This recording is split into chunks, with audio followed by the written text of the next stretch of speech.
Arts are almost miraculous in some ways. They free us. They allow us to make connections that are not necessarily apparent with factual information. I am an advocate for Arts for Change as it is attached to Stop the Silence, because I am also an art therapist and a drama therapist and a writer. I do believe that using art modalities is one of the most innovative and necessary tools of the healing and creative process. It takes away from the intellectualization and the conceptualization of abuse for victims and for advocates of victims, and takes it to the essential aspect of sensory awareness. We have a new initiative in the United States that's called Arts as Advocacy. It's a means where we combine arts media, whether it's film or visual or musical, to tell a compelling story and then combine that with training and education and just interaction with the group. We started in 2008. We started working on the Arts as Advocacy program. The Arts for Change program expands that. It's going to do it through the universities, and the feature that we're going to include in it are festivals. Festivals of film and arts, which are going to serve a couple of purposes. So more films, more books, more music, working with on-campus groups that are already established.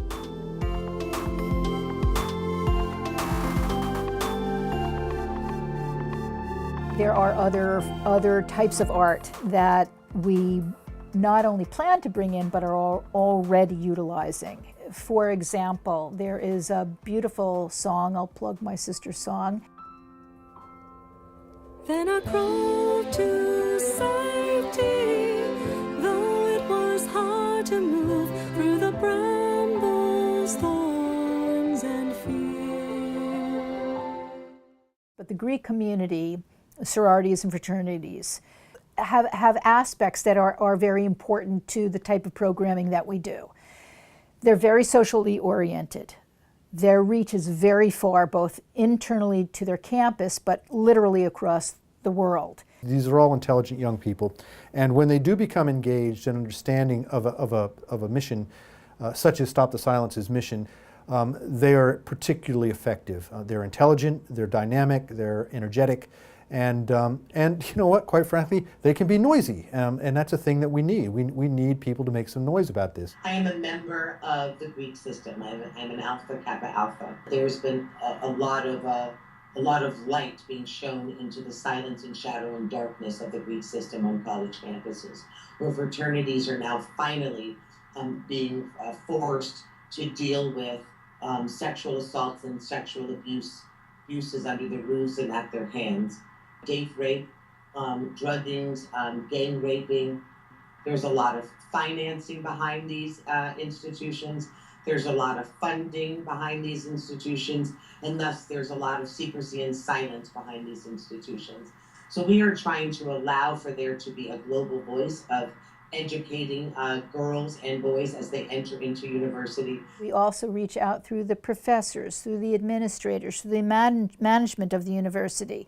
So it's really all ages. And then, of course, with the university programs themselves, they start expanding. One of the avenues that I would like to see this conversation begin is through arts that actually are worthy of getting out to mass media, such as television, at halftime in football games, on basketball games, so that we treat it as the medical issue that it is. Of course, in the United States, as we've seen over the past year, the amount of sexual violence that has been associated with the Greek societies, the fraternities in particular, is extremely high.